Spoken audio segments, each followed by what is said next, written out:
kad su partizani ušli u Zagreb, u školi koja se nalazila blizu naše kuće, naša kuća je bila na Vrbiku, škola u Savskoj cesti, bili su ranjenici. Naime, to je bila škola časnih sestara, ali pred sam kraj rata u bolnicama je bilo malo mjesta za ranjenike i one pokretne lakše sa lakšim ozljedama su smjestili u tu školu. I kad su došli partizani, ti su ranjenici izvedeni iz škole, poredani su pored rake i u noći su streljani. Moji roditelji su gledali sa prozora jer se prvo čuo strašan rafal, pucnjava, išli su gledat kaj se događa i vidjeli su rafale i vidjeli su da ljudi padaju. Između škole i naše kuće bilo je brisano polje, brisani prostor, tako da se to dobro moglo vidjeti. I oni su se snebivali, užasavali i gledali su tu noć. Ujutro, kad je tata išao na posao, na tom mjestu je bila friško nabacana zemlja, dakle zakopali su te ranjenike.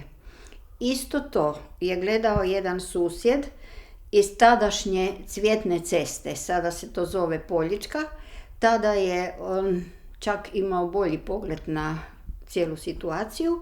Ja sam bila svega par mjeseci stara i ja to nisam vidjela, ali su vidjeli moji roditelji i moje 2 pokojne sestre, s tim da se taj događaj uvijek u našoj kući prepričavao, ali samo iznimno bliskim prijateljima za koje smo bili sigurni da možemo pred njima pričati.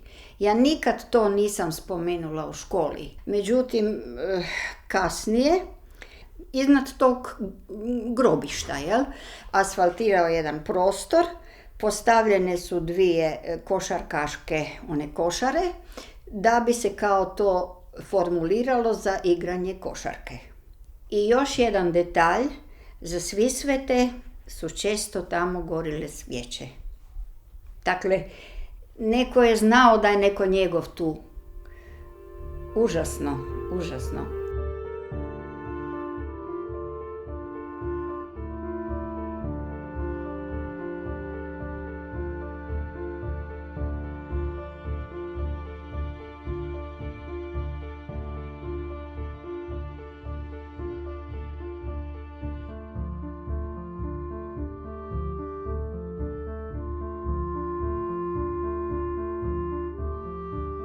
Ono što sam htjela naglasiti, što sam vam rekla u razgovoru, da želim svjedočiti jer to su ljudi koji su ubijeni bez suđenja.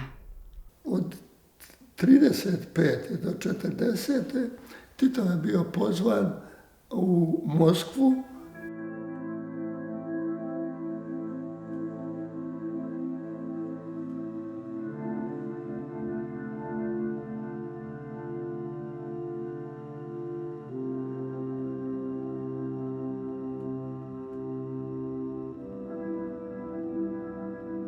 On je nastojao u tim frakcijama na jedan najkrvoločniji način likvidira sve one buduće protivnike koje je mogao imati da bi on postao taj glavni tajnik KPI-u.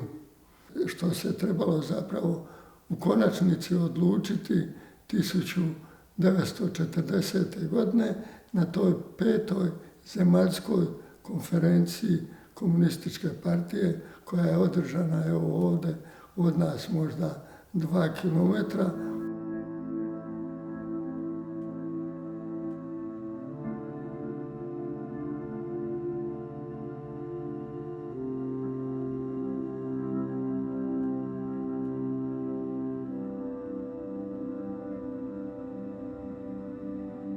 Što je Tito napravio zapravo sa tim svojim oponentima, da ih eliminira i to na jedan grubi način, da ih pošalje u te Staljinove čistke gdje se mnogi nisu nikada vratili.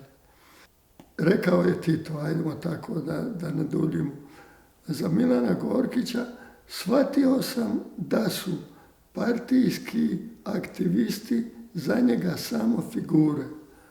Tada više nisam sumnjao da je saboter i neprijatelj.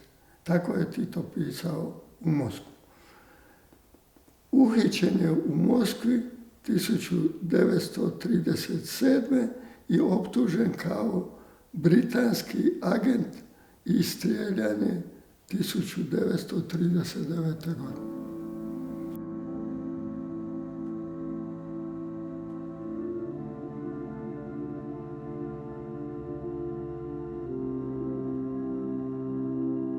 Kad su ovi svi ljudi zapravo likvidirani u tim Stalinovim čistakama, onda je Titu data zadaća da on treba preuzeti vodstvo Komunističke partije Jugoslavije i to na 5. zemaljskoj konferenciji koja je održana ovdje u Zagrebu.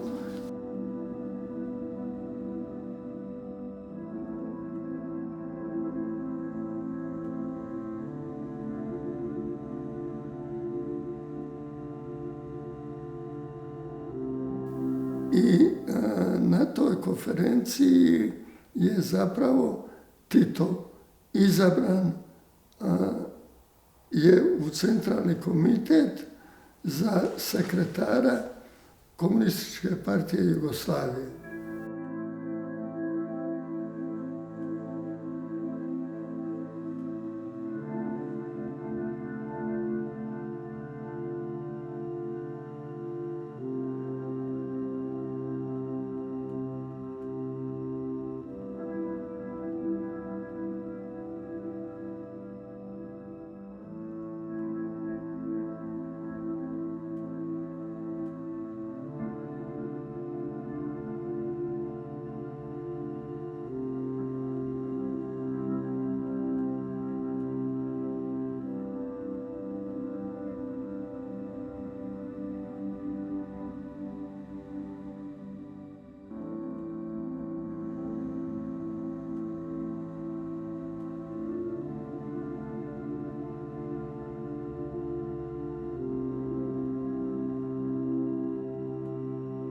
Pa sjećam se kao dijete sa svojih 6,5-7 godina da smo x puta bježali uz Krovište, to je prema Miroševcu gore, ali smo x puta čuli po noći kad smo bježali pucanje.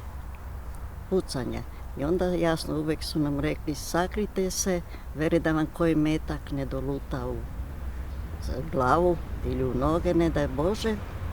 Tu je bio jedan rov, skroz iskopan i samo smo čuli ujutro koliko ih je opet upucano za pobijeno, jer tu je znalo biti kroz noć po 15-20 ljudi zakopano. Onda se sjećam isto jedne drage djevojke, pokojna je već, jer je tu i stradala, obitelj Klarić, koji su isto imali 8 djece.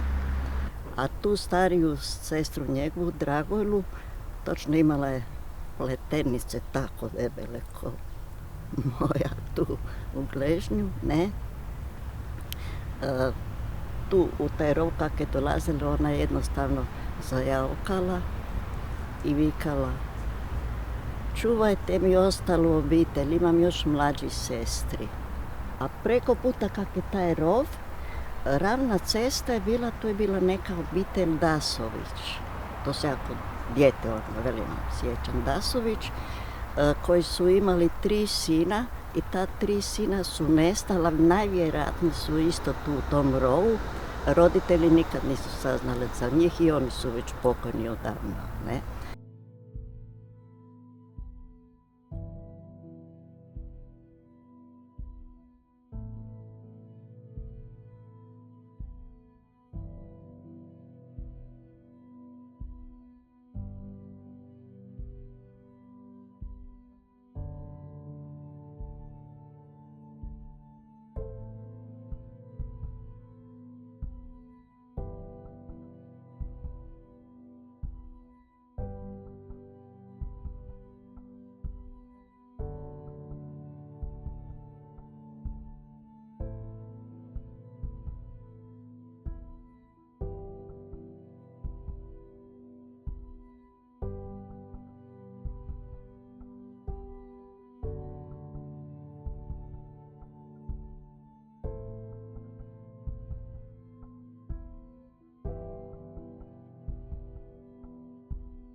Na ovom mjestu ja mislim da ih je sigurno nekadašnji broj bili između 80 do 100 ljudi.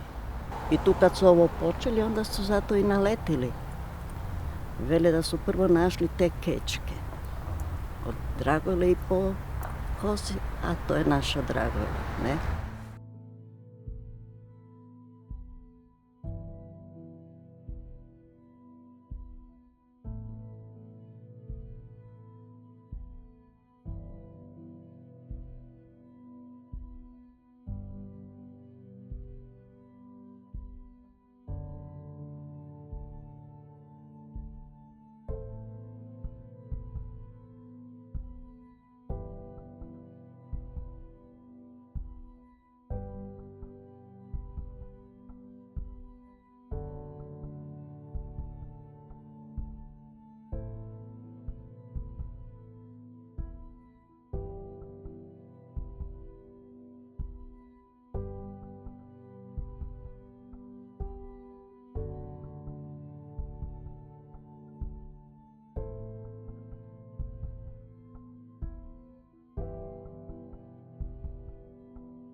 A ista ta obitelj Klarić, znam da je imaju oni jednu sestru, vjerojatno već i ona pokojna. Kristina se je zvala, ona je supruga bila od ovog našeg prognozera Dragojlovića. Da, on je sad na toj vremenskoj prognozi. Onda je ona mene došla ispitivati da bi ja išla svjedočiti protiv tih i reći da to nije bilo tako, jer da tu nema nikakvog groba. Ali ja međutim nisam dala, bila je dosadna dozdugo, ja se nisam dala. I velim, tu još ima još susjedi koji znaju, ali vjerojatno su već i to stariji. Čujte, ja već imam 86, a oni su, ja se sjećam kod dijete, ne.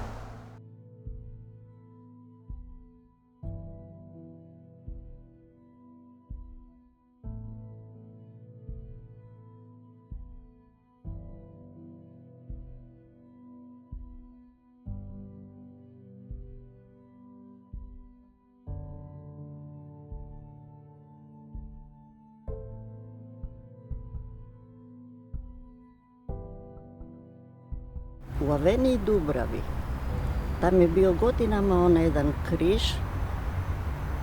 nepoznato mi, taj moj nečak povjesničar, on svake godine ide tam i zapali svijeću, jer je kao nepoznati bio. I sad se tam misli nešto gradi. Ili je ograda je grad. Ali isto znam da je u Dubravi bio šef policije neki Vida, Srbin, uvijek je dolazil s pištoljom onako naoružan, obilazil. Na oku ste mi, ne.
Pa ja se sjećam da mi nismo imali smetnju na ulicu, već su nas zvali Ustaše, ne.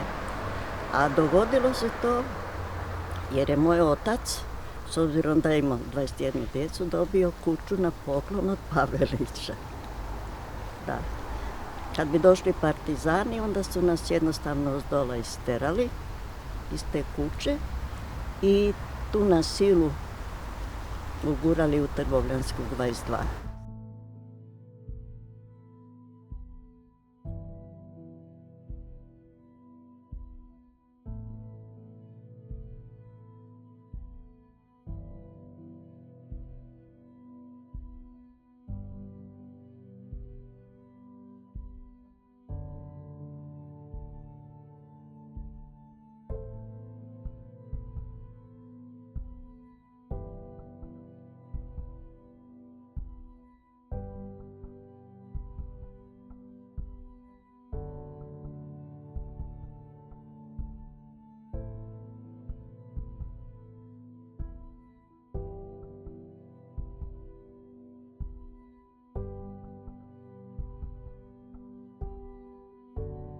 Kad smo išli u školu se upisivati, a to su oni ustaše.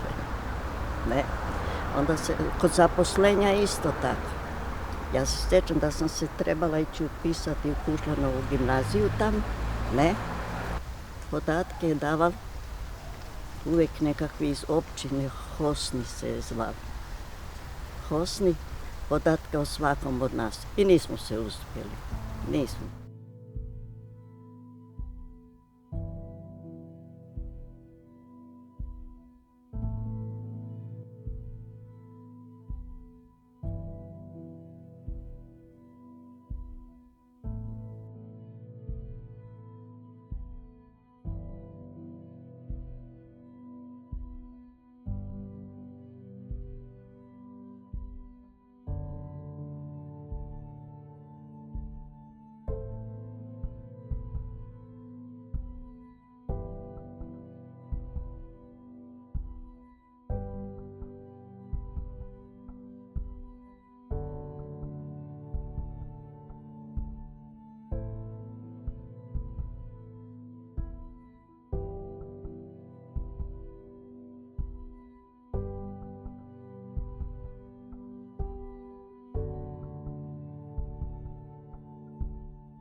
U našoj vladi od početka ima jako puno ljudi koji su sami okrvarili svoje ruke.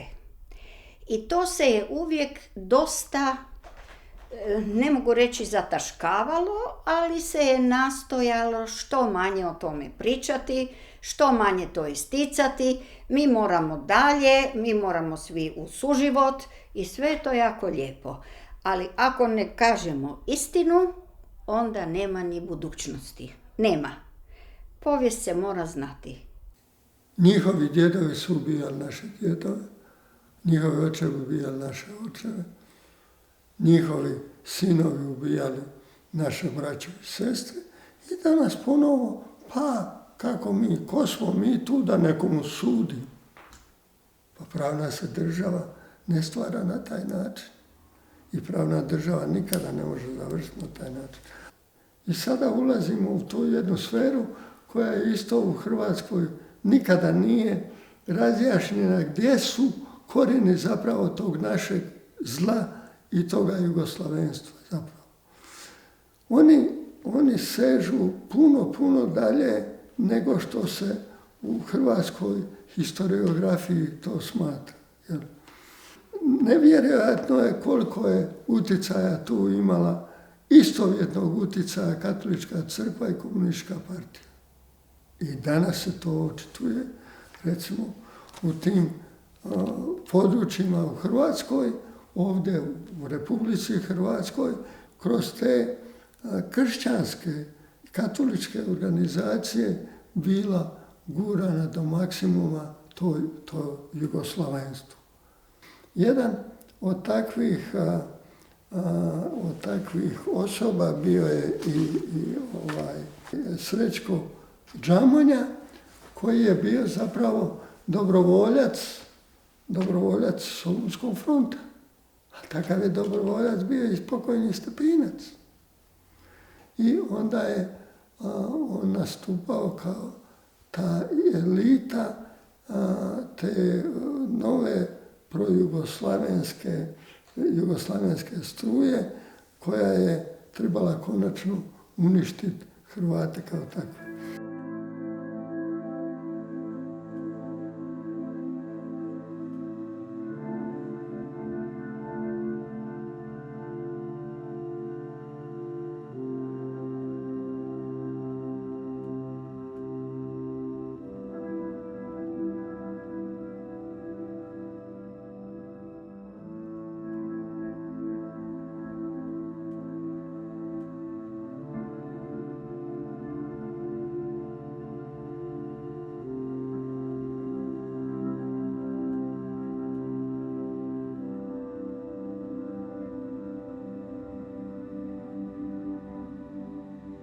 Međutim, interesantno je to tipično za Hrvate, da su određeni ljudi bili zapravo u početku od katoličkih obitelji, i to svjesnih hrvatskih katoličkih obitelji.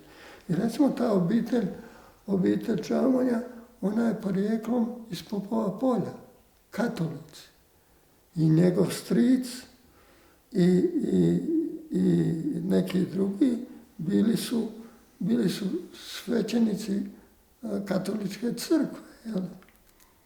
Kao što su bili recimo i Frano Ivanišević, ugledni znanstvenik iz Poljica, koji je toliko plakao kad se dogodio atentat u Marseju na kralja Aleksandra, ili Vilovića, katoličkog svećenika, koji je bio do kraja rata šef promidžbe u štabu Draže Mihajlovića. Nije se nikad pokajao zbog toga četničkog djelovanja u vrijeme kad su četnici klali, recimo, Hrvate u Poljičkoj Republici i na tom dijelu južne Hrvatske.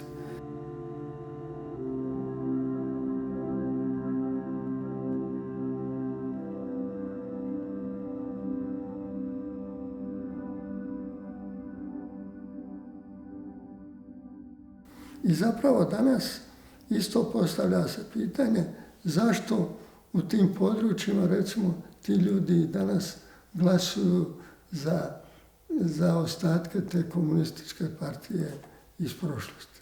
Ali činjenica, evo i danas, poslije 30 godina postojanja samostalne Hrvatske države. Čast Tuđmanu. On je objedinio Hrvate i to je lijepo, on je bio komunist, pa mu je bilo stalo da objedini i komuniste i oni koji su protiv. Međutim, kad je rat bio gotov, on je puno napravio da se Hrvatska osamostali. Nema dvojbe. I to mu ja priznam. Ali kad je bilo gotovo, on se onda isto postavio ko da je Hrvatska njegov feud. To nije bilo u redu. I mislim da je tu Tuđman jako pogriješio. Nije smjela biti pretvorba za vrijeme rata, tu se je užasno pokralo. Hrvatska je oštećena u ratu, samim ratom, toliko koliko je oštećena poslije rata krađom. Ne možemo tak napred. Ovo malo jadnih ljudi koji se bore da nekaj naprave, to drži Hrvatsku. A njih je malo i još njih upropaštavaju sa porezom, sa dažbinama. Osim toga ja gledam moju djecu, gledam mlade ljude, oni imaju druge interese. Njima je dosta i partizana i ustaša, i zločina i rata. Dosta im je toga. Oni bi htjeli živjeti. To je normalno.